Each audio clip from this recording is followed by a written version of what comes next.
and welcome to Big Muddy Mayhem. This is the podcast where we talk about true crime and bad behavior in the Midwest. Each week we'll bring you 2 stories from the heartland that might break your heart, but we hope to entertain you along the way. I'm Tracey LaRiccia. And I'm Janet O'Brien. Hello! And hello, Janet! Welcome to October! I love it. Spooky season. Spooky season. I love spooky season. Oh, I know. Lots of exciting stuff going on. I know. What could possibly be coming up? Could you tell Our me? live show that is in, all right, I don't want to scare you. Like, this is the scariest thing of October for me, that our live show is in like 5 days. I know.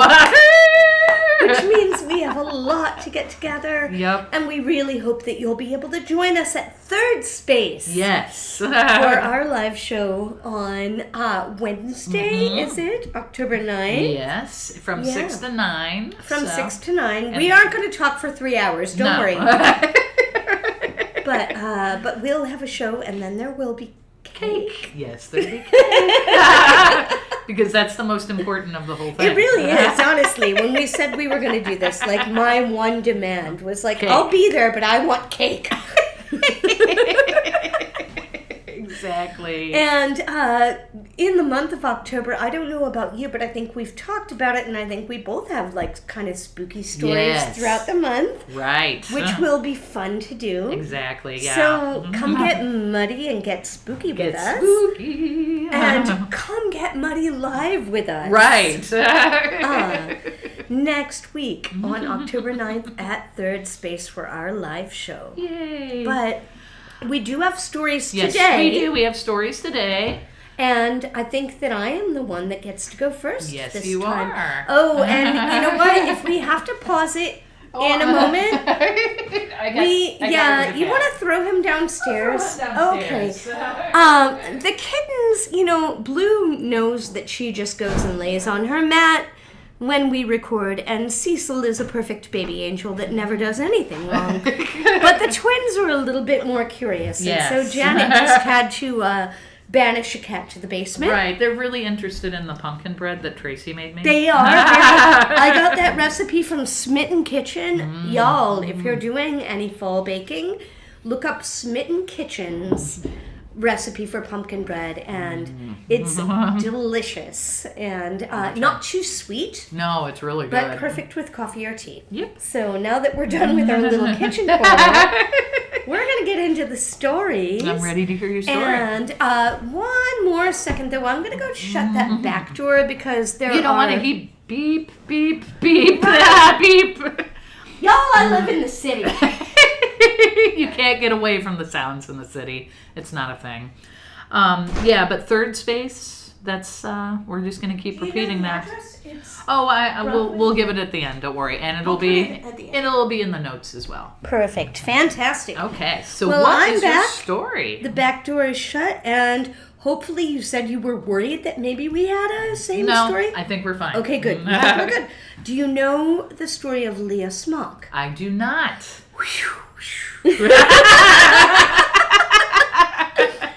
So I am going to tell you the story of Leah Smock. Okay. She was born in 1818 to John and Margaret Ann Smock. Now, she was born in Indiana, but then very soon the family moved to Meade County, Kentucky. And it will eventually be called Battletown, Kentucky. Oh, okay. But Meade County is what they called it right then. Where they will eventually have 2 more children. Leah is their oldest. Gotcha. And I'm going to pull up my photos because I don't have very many. Mm-hmm. But while I couldn't find a photo of Leah, right, I was able to find a photo of Mama and Papa Smock. Okay. So this is kind of fun, and I cannot wait for your photo description. Okay, I'm ready. Oh, wow. It's in the 1800s, obviously. The woman, she's wearing something my great-great grandmother would have worn when she was still living in Romania. It's one of those It's for your hair. It looks almost like a veil that a nun would wear, but then there's lace around the edges. Exactly. And she has a shirt with a collar. I mean, a dress with a collar. The long sleeves. I can't tell. I'm sure it's. You cannot show any skin. No. The man has an interesting face. Maybe he had a stroke at some point because it seems a little off. He's got brown, shortish hair. He's got a suit on with a vest and one of those ties, like tie. That in the words, it's not a bow tie, but it's a tie. Right. It looks like a shoelace that's kind of like tied around his neck. No, and that was a popular look back then, for sure. And I mean, honestly, in the words of a Mystery Science Theater episode, he was hastily put together. Was that a Joel or a Mike comment? Oh, shoot. It was Mitchell, so I think it was Joel. Okay. Yeah. But no, he's got like a weird nose that is like not... It looks like it belongs on a different face. It does. But, you know, these two people, as miserable as they look in photos, they were very much in love. Good. And so they have Leah. Leah is born in 1818. Mm-hmm. And then not too long after that, Mama and Papa moved to Kentucky. And they moved to Meade County, Kentucky, which is a population of 900 people. Oh, wow. Eventually, they will have 2 more children, so Leah's the oldest of 3. And Leah is beautiful. Now, I couldn't find any actual photos of her. I will have some, illustrations of her that I will show you later that will be hilarious. Okay. But Leah is gorgeous. Okay. She really is. Just like the prettiest girl in the town. She has long, dark, raven-colored hair. Mm. And if you look at her parents, the idea that, somebody is, the most beautiful girl in the town being born of these two is unlikely. Unlikely? But it does happen. She has long, dark hair. She has big, dark eyes. Mm-hmm. And she loves nature. She spends hours and hours and hours out in the woods, just kind of watching the animals, playing, learning, dealing with the plants, smelling everything, tasting everything, all of that. She befriends... So she was into cottagecore before there was cottagecore. Before it was cottagecore. Exactly. Okay, got it. So she befriends a First Nations person. Mm-hmm. Some people say that this person's name is Jim. Jim? Okay. You know, typical Native American name, right? Go ahead. So Janet is tossing the second of the bad cats down into the basement. Thank you. Both of them now. Yay! So she has her friend Jim, which, what? But she does spend a whole lot of time in the woods, just kind of watching animals, going with plants. I don't know about you, but that was me as a kid. Yeah. I always went and played down by the creek, crawdads and yes. Oh yeah. No, I went to the river growing up, so yes. And the clover that had the little things that were sour pickles that you would eat, or picking honeysuckle off the vine. Oh yeah, right. This is what she does with her childhood, and she learns how to use some of these plants and herbs as medicine. Awesome. So she also learns how to maximize her garden. There are things that she learns from the indigenous people, you catch a fish, you cut the fish head off, you bury the fish head at the root of your plants, and then your plants are going to grow taller. Oh, wow. Because you've got more fertilizer for them. She learns how to use them as medicine. She learns how to maximize the garden. And so her family's crops are always, excelling. Nice. Even in years when everybody else's aren't. It is said that Leah, quote, and I've seen this quote in several of the resources that I used. She, quote, had the misfortune of being beautiful and smart. What are you going to do with a smart, beautiful woman, Tracey? How terrible. That is so awful. How dare they? So she helps her father in his work. He's a cooper. Do you know what a cooper is? I've heard of that. Remind me. So a cooper is somebody that makes barrels. Oh, yes, I do. Right. So you're bending the wood, Yep. and then you're also like forging metal bands to make barrels to store things because, we didn't have Amazon, so there were no books.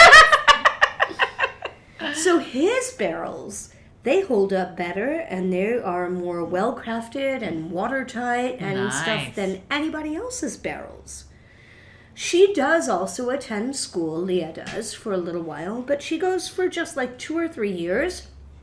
And I don't want to say she was kicked out, but she is dismissed early. Okay. The teacher just says, I don't have anything more to teach her. Oh, so she's just smart. She's just smart. Right. Mm-hmm. And that's fine with our girl Leah because she would rather be in the woods anyway. Mm-hmm. Right? She has learned from her time in the forests. She has learned how to kind of predict the weather. Okay. Little things, like, how you can take a persimmon and, like, look at the seeds. And it'll have, like, the spoon or the knife or the fork. Right. Right, yes. So this is Farmer's Almanac type stuff. Mm-hmm. She kind of knows how to tell the weather.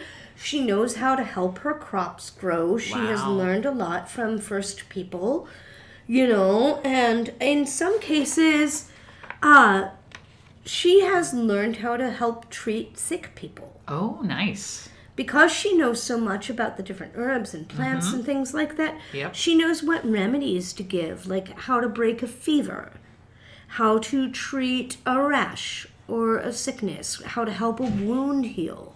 Wow. All of that stuff. She is also said now to know when a case is hopeless. Oh, wow. So there are some times that they're like, oh, Leah, please come, help my mother, help my son, help my sister. And she just shows up and says, yeah, this one's beyond hope. Oh, no, wow. Like, there's just nothing you can do. I mean, this is the early 1800s. Right, yes.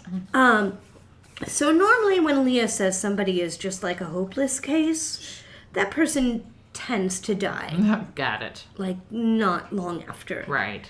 So she knows the same for sick livestock. She's just her deductive reasoning skills are good. She's very intuitive, and she just kind of seems to know things. Gotcha. On one occasion, she notices that there's a local pond where people take their livestock. And she's like, hey, there's a whole lot of plants that are growing in and around this pond that are, like, toxic. Oh. She tells the local farmers, like, that pond is poisoned. Don't take your stock there. Right. Well, they're not about to let a girl tell them what to do. Tell me what happens to their livestock, Tracy. Turns out that's how you end up with a bunch of dead cows. What? Mm-hmm. Now, Janet. Tracy. Janet. Tracy. Janet. Tracy. You're in a small town. Uh-huh. There's a young woman. She's gorgeous. Too hot for you. She's smarter than the whole town put together. She's observant. She's intuitive. And she says stuff that people don't always like to hear. Uh-huh. How do we think this is going to go for her? Well, we're not doing witch trials anymore, technically. So they're probably not super happy with her, even though she's helpful. If it were good news, we wouldn't have a podcast. Exactly. So, anywho, it's funny, and I showed you the picture of Mama and Papa. There are no pictures of Leah, but there are some, AI generated dear images. God. So this is... Yeah, she doesn't look like that, but okay, sure. She looks like a really good character for some video game that I have not played yet. She looks like if Angelina Jolie played Carrie.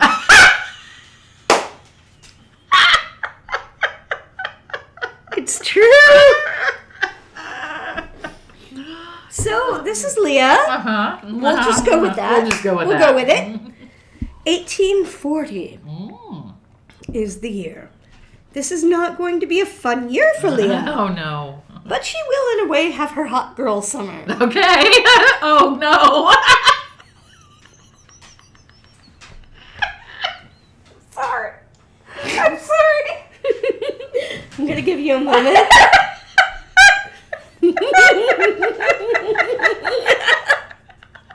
Hot girl summer. It doesn't involve you just being hot. You see where we're going. I see where we're going. So, and she probably did too. She's seen in town one day trying to pet a horse. And because the town is starting to feel a little bit spiky about her, the guy that owns the horse chases her off. Okay. I know. Why? Rude. Not rude. Don't ever stop me from petting a horse. I'll curse you myself. A few days later, this horse dies unexpectedly. Then a couple of months later, a woman in town has a baby. And as you do, all of the women in town go over and they go to see the baby. Of course. And she wants to hold the baby. Okay. The mother says, absolutely not. You can't hold my child. Okay. And the next day, the baby dies. I'm sure it had... Okay, whatever. Infant mortality in 1840. Right. Exactly. So it is also kind of thought that the whole Smock family is not in great standing with the town at this point. Right. Because of another thing. So her father, John Smock, he had just bought some land because, his farm is doing better than anybody else's. Right. His Cooper business is doing better than everybody else's. He's got the best barrels in town. Well, he has some money, so he decides he's going to buy another parcel of land, and he bought it from, as it says, quote, a big city huckster. Okay. I think from the big city of Cincinnati. Oh, okay. Got it. Hot damn. He buys some land from this guy, but this man has also sold the same parcel of land to another person in town. Oh, great. So he sold it to two different buyers. People were feeling kind of cold towards the Smocks. They're in this land dispute with their neighbor. Their daughter's weird. She's out in the woods all the time. She might be killing babies and horses. So they're very cold towards the Smocks. But things are about to heat up. Keep going. We ready? Yes, I'm ready. Okay. I'm ready. August 21st, 1840. Okay. John and Margaret Ann take the two youngest kids, Leah's brother and sister, and they go off to Staples. Staples is a nearby town. They did not need file folders. Or fancy pens. There was not yet an easy or button. A desk calendar. Right. So they're off to Staples, which is the nearby town. And a gang of men descend upon the Smock house.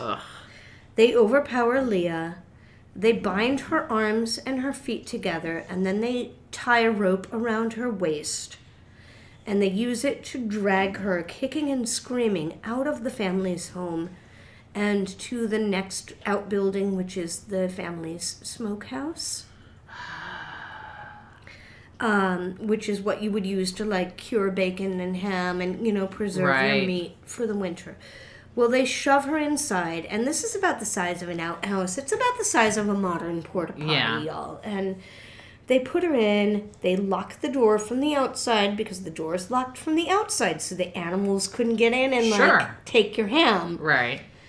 And then they set the structure on fire. Oh my God. They stand around and they listen to Leah scream and beg and plead until her voice is silent. Wow. Leah is 22. She becomes known as the Battletown Witch. Her family arrives home later that evening, and the minute that they see that the smokehouse is on fire, they immediately know what happened. Leah's mother is wailing and crying next to the structure, and she's next to the ruins. It will be 3 days before the fire is cold enough that they can even get what remains of Leah out of the building to even put her to rest. So some accounts have Leah's mom saying, "Why didn't you use your powers?" Now, I don't personally buy that happened. No. But it makes for a good story, so I left it in. Right. And a few days later, apparently Leah's mom, who spends a whole lot of time just grieving next to the smokehouse, Sure. she sees Leah floating a few feet above the burned-out ruins of the smokehouse. According to legend, she was in a white robe. Of course. Of course. Man, girl ghosts have to spend a fortune in OxyClean. I know. Why is it always white? robe? Why is it always and white? It's never a dude in a white suit No. or anything. No, like it's just always women in white dresses. robes. Right. But her wrists and her legs and her waist are still bound with the ropes. And she has, and I've seen this in a few different sources, a, quote, purple aura. Okay. Don't know what that means, but okay. So, that is the story of Leah Smock, who is the only accused witch to be burned in the United States. Wow. Now, of course, a lot of women were killed as witches in Salem. Right. But Salem killed their witches by hanging or drowning. And in one case, they put a woman under the ground and then just put stones on top the stone of her thing. That's until awful. she was crushed to death. Right. She is also the first recorded ghost in the state of Kentucky. Wow. And she's buried in what would become something called the Betsy Daly Cemetery. She was the first body interred there, and that is because churchyards wouldn't take her. Oh my God. Because she was a witch. Even though she was, by all accounts, Leah was a Christian that said her prayers every night. She just happened to be a little bit of an herbalist. And, she knew what she was talking. And smarter than the people around her. So she was buried in the Betsy Daly Cemetery, which is now private property. And that is not the last that we're going to see of Leah. Okay. You ready? I'm ready. Okay. I do have one more photo for you here. This is her tomb. Okay, gotcha. So she's buried in 1840, the same year she was burned alive. Hunters see her in the woods a few days after her death, and nobody knows exactly what they see, but they're freaked out. And they come back and they gather up 2 wagon loads of white sandstone and put it over the grave. The idea being that the white stone would help keep the dark evil from coming out of the ground, and it would contain the body. And that apparently didn't help. People still have seen visions of the ghost. Sure. Sometime in the 1980s or so, Halloween night, and I mean, this is another one where this is sketch, but right. I'm going to tell it because it's a good story. Halloween night, some teenagers take their girlfriends, of course, and they go out to see the grave. It's kind of a little bit of a lover's lane at this point. And they park their car, and you do have to walk about a half a mile from the nearest place to put a car up to the gravesite. Oh, wow. So they get lost walking. And every time they're like, let's just go back to the car, Johnny, I'm scared. But Mabel, I wanted to touch your boob. But I'm scared, Johnny. But I want the boobs, Mabel. But you can touch my boobs, Johnny. Then you get me back to the car. They do this, and every time they try to head back to the car, it feels like they're just walking in circles. I know we went down this road, but didn't we just see that tree 30 minutes ago? Wow. I know we just walked down this road. Didn't we just see that tree 3 times? So they're terrified. They're walking all night. They're exhausted. And all of a sudden at dawn, Car's right there. It's right in front of them. Oh my God. Wow. So they got back. They left safely. But that's it. Also, people that go up and tend to the graves say that a couple of times they found Cooper's tools and parts of newly built barrels. Okay, wow. Right there near the grave. Nobody is making barrels by hand. No! At that point in time. And then, again, on Halloween. October of 1991. 91, okay. NBC sends a local affiliate out to cover the story. Like, oh, it's cute. Right, exactly. Halloween story. Halloween story. They show up. They park about a half a mile from the gravesite where they should be. Right. They check all of their equipment. They hike up to the grave. Every battery is dead. Oh, yeah. They can't really film much of anything at all. Right, the whole drained battery problem, because everything is drained. Every camera, every battery, every piece of equipment, dead. They were like, well, all right, I guess this is it. Something weird. They go back to the van, and there are like 15 people on this film crew. Oh, wow. They get back to the van. Every battery is 100% charged again. What? Wow. So they don't get their footage. No. I mean, there's like a minute and a half from the very beginning when they're walking up to, and I was able to find that online. I didn't include it in the story because it's basically just like, welp, we're going to see the witch. And then there's like nothing else. Right. But the batteries were all alive again and corroborated by more than, like a dozen witnesses. Right. Back there. And Janet. Tracy. I have to tell you, we aren't done with Leah, and she's not done with us. Okay. And I have a little bit more to tell you. Okay. But you're going to have to wait for what's nice. Oh, okay. Awesome. My sources for today, a YouTube channel called Kentucky Melody, the Strange South podcast, a website called battletownwitch.com, Kay Hamilton, who wrote a book called Burned as a Witch, and an interview that she did online that I looked at, and then the NBC footage, which again is like 90 seconds and nothing. Yeah. But that's about it. Wow. And that is the story of Leah Smock, a.k.a. the Battletown Witch. That was a really good story. I liked that. Spooky season is here! Now, are you ready to scare me? Do you have something good? So, I don't...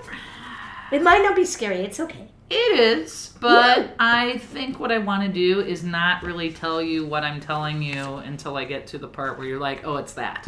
Okay. Okay, unless you recognize the name, and then you'll be like, no, I know who that is. Why are you trying to hide that from me, Janet? Try me.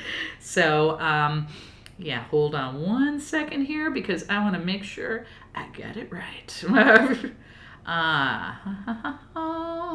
And I don't have a spooky story next week for my live, just so you know, just because I've picked mine out months ago. Okay. But it'll be fun. Okay, here we go. Here's your story. Do you know who Roland Doe is? D-O-E. You do. You It just sounds don't like familiar. I bet I will. Mm-hmm. Okay. I feel like, I was going to say, I'm not going to spoil it. Okay. Roland Doe was born in 1935. In the 1940s, he lived in Cottage City, Maryland. Okay. He was the only child, and he depended... Now I know this. Okay. It's okay. Let's go. He was the only child, and he depended on the adults in his family as playmates, especially his Aunt Harriet.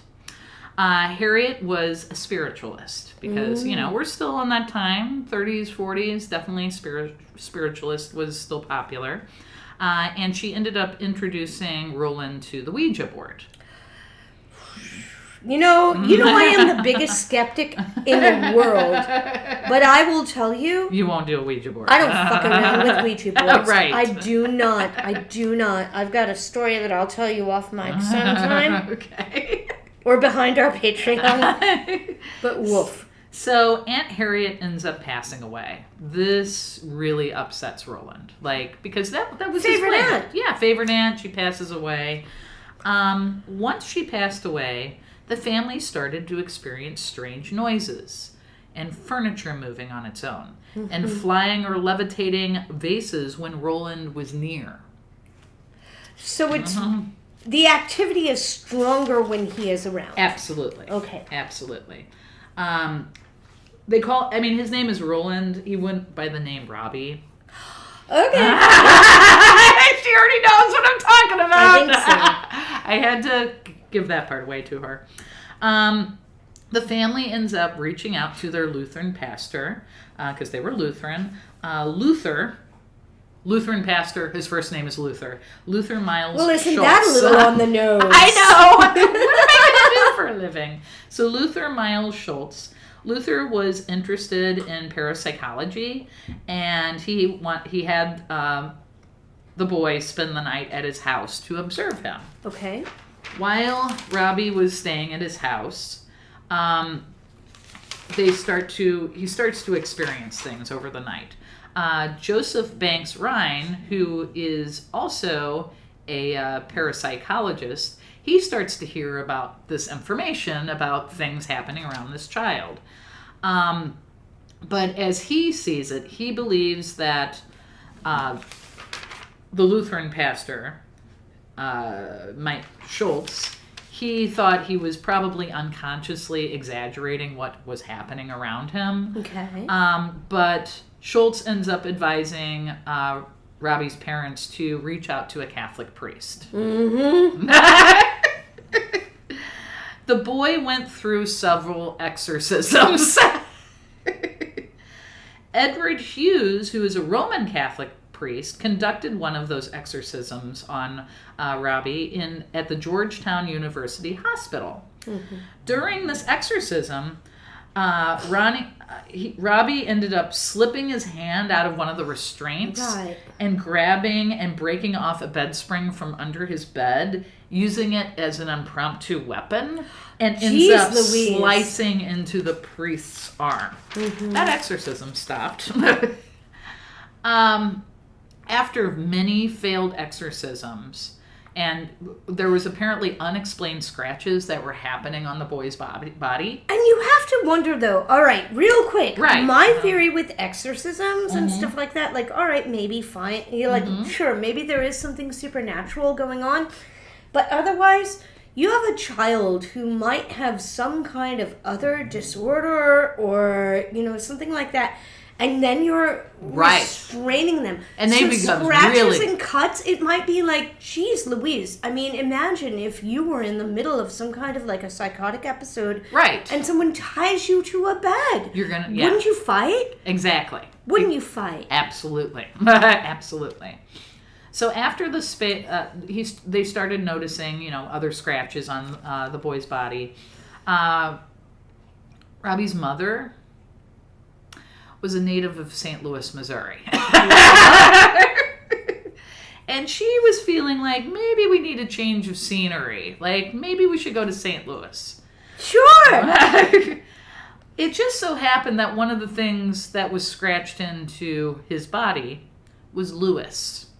Louis. That's weird. And so on his rib cage. Mm-hmm. So the family ends up taking this as a sign. We need to go to St. Louis because something is going on.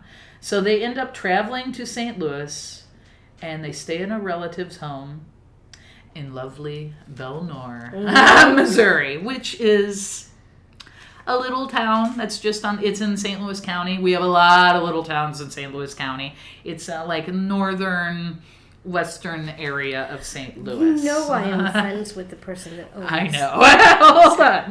Yeah. So if you haven't figured out what I'm talking about now, and Tracey has already, I am talking about that movie called The Exorcism. It was based on a true story.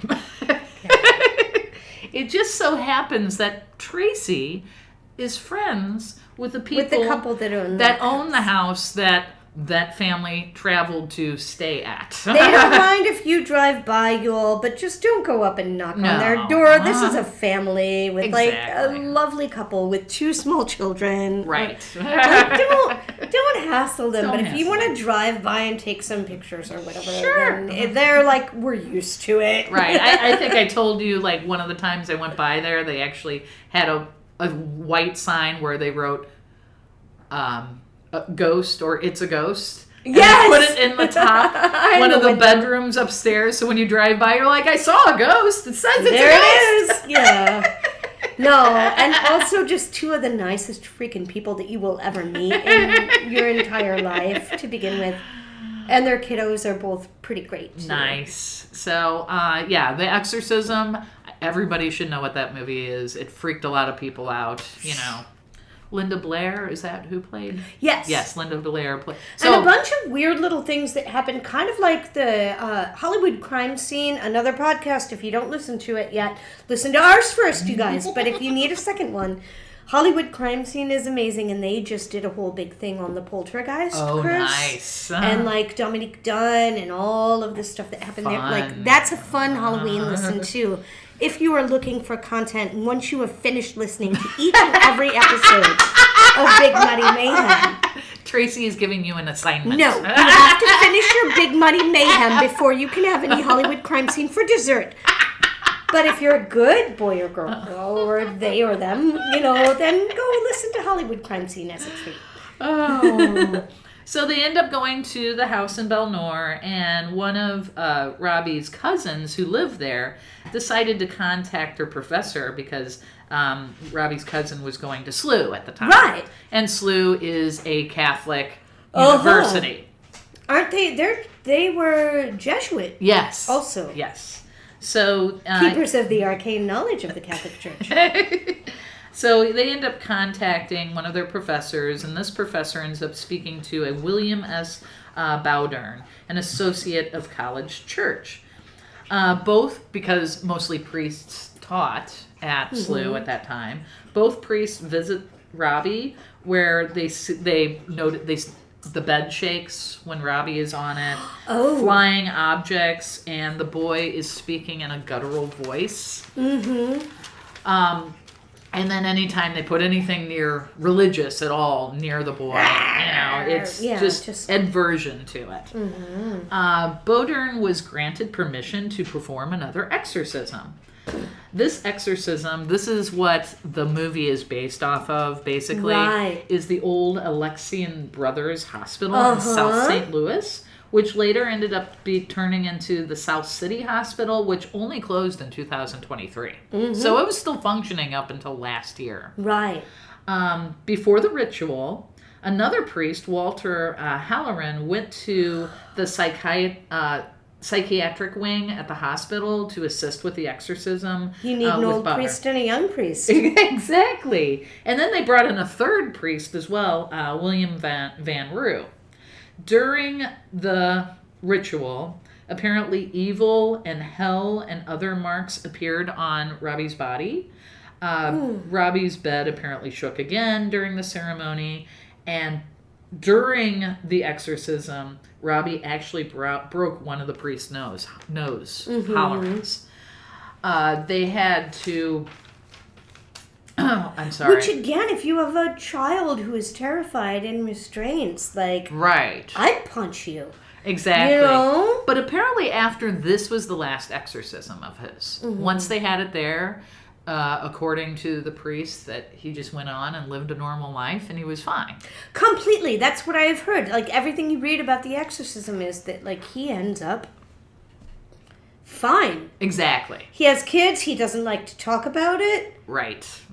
Now, according to the book that was written in 1993 called Possessed, it's the true story of an exorcism. Per the book, Robbie was just a deeply disturbed boy, nothing supernatural about him. Per the author, he was most likely a spoiled and disturbed bully who threw tantrums to get attention or to get out of school. Oh, okay. Per the psychiatrists back when he was in the hospital, they believed he suffered a mental illness. The priests believed that he was, possessed. Per childhood friends, he was a clever trickster and pulled pranks to scare his mother and his friends. So he wasn't a really good kid. No, he was already kind of a little bit of... He was kind of a jerk. Mischievous. Exactly. Yeah. And maybe this was one of those pranks that he pulled. Who knows? That goes too far. Yeah, it could have been that. It could have been him messing with the Ouija board and thinking he's too smart, and maybe he did get possessed. Who knows? Most of the priests deny. It could have been any number of things. Right. Like, I'm not saying that there isn't something out there. Right. But I am saying that the way that kid was treated during the exorcisms... Right. that a lot of it could have just been response to what they were doing to a child who is terrified. Right, exactly. But it just... there wasn't... they made a movie about it. They've written a book about it. But honestly, when you look at the story, the actual story itself, there's really not a lot going on other than the fact that it started off in Maryland. They ended up in St. Louis. He had several exorcisms. They did close down the wing of the hospital that he was on eventually and all of that. And I only know that because from the Alexian Brothers Hospital, when I worked at the City Museum, we had an iron cross that was taken from that wing when it was dismantled. Oh my God. And it was in, I don't know whether it's still on display there. It was in the architectural hall for a long time. They have a lot of neat stuff in there. And there was a week or so, in fact, it was one weekend that I had an overnight where I was like, I'm sleeping in my office that night, and they were redoing some stuff in the architecture hall, so like the cross was in the office. Oh no! So I'm like, okay. I'm sleeping in here with you tonight. But really, nothing weird happened. Yeah, but really, the story is pretty short considering. It really is, much. but it's good, and it is so well known, and for so many years. Exactly. When the exorcism came out, it really amped up a lot of people's belief in religion too. They're like, this could happen. It really got a lot of people. And kind of one of the first really good horror movies too. Like you take a look at some stuff like that and stuff like Psycho. Oh yes. That's where that's where we first kind of really got scared at the movies. Exactly. But that's the story of the St. Louis. That's an amazing story. And I'm sure that was on your list. It was, but honestly, I'm glad that you did it because I feel like for that one, some of the ghosty, spooky stuff, I feel like it's better for you. Yeah. To do because you probably buy in a little bit more than I do on some of that stuff. But that's my story. That's a great story. This is a great kickoff to October. Yay! Next week, like I said, I don't have a spooky story, but next week is going to be our live show. Woo-hoo! Come and see us on October 9th at Third Space. And for our very first Big Money Mayhem Live. Right. And for right now, though, we're gonna. I think I am going to take Janet out back. I'm going to show her the smokehouse I just built, and I'm going to carve Lewis into her chest. And then we're going to be back with What's Nice. We'll be back with What's Nice. Hi, Muddy Buddies. A couple of things to tell you about. First and foremost, we are about ready to celebrate our 1-year anniversary of Big Muddy Mayhem, and we are doing that with a live show at Third Space. Woo! Third Space at 4601 South Broadway. Woo! And that is going to be on October 9th, Wednesday, October 9th, 2024 from 6 to 9. Please come and see us. There will be cake. Also, if you want to support the podcast and enable us to be able to keep doing things like this for you, go to buymeacoffee.com and look for Big Muddy Mayhem. You can contribute one time only there if you want. And if you want to be a regular contributor, you can go to our Patreon at Big Muddy Mayhem Podcast and support us on the monthly there. Either way, we hope that you'll show up. We hope you'll get muddy with us. We'll give you cake. And now we're back for What's Nice.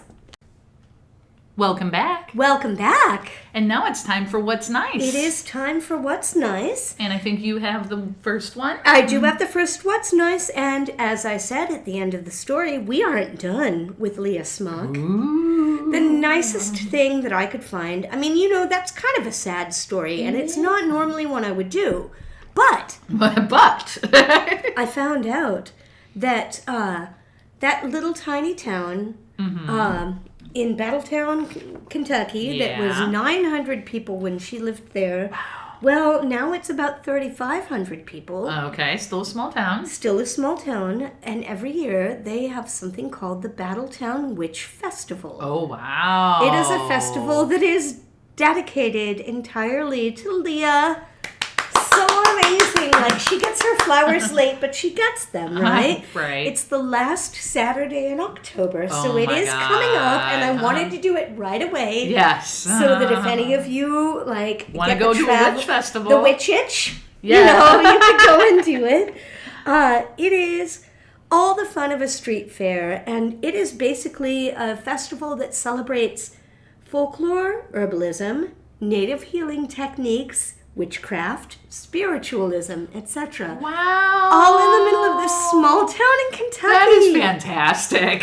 All the fun of a street fair, lots of vendors.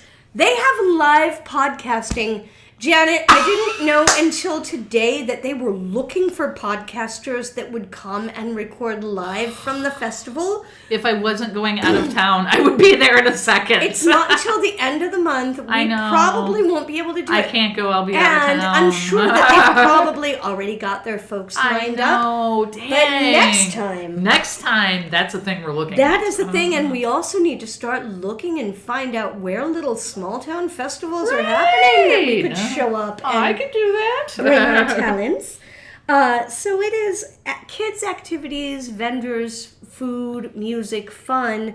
It's a way to kind of, as the town says, to honor Leah and the practices that she embraced. And I'm going to show you a photo of a bunch of ladies dressed up like witches. Oh, that's fantastic. At the festival. Oh, nice. This is so our thing. It is our thing. This would be amazing. And one thing that I've found is that in Brandenburg County, Kentucky, where this takes place, Leah's great grandniece. Oh, wow. Remember, she had a brother and a sister. She did. So she never had kids, No. but she did have, nieces and nephews. Right. Her great-great-great-grandniece works at the local history museum. Oh, my God. Wow. And so you can go and meet, a descendant of Leah Smock there That at the is festival. really neat. And if she asks you, just let her hold your baby. Exactly. Another thing that I thought was absolutely adorable about the Battletown Witch Festival, one of the events listed is... Ready? I'm ready. Janet. Tracey. Janet. Whiskey with clairvoyance. Well, you're going to have clairvoyance if you're having whiskey. That's all I'm saying. Whiskey with clairvoyance, and all I could say after I read it is I was like, I can see myself going to that.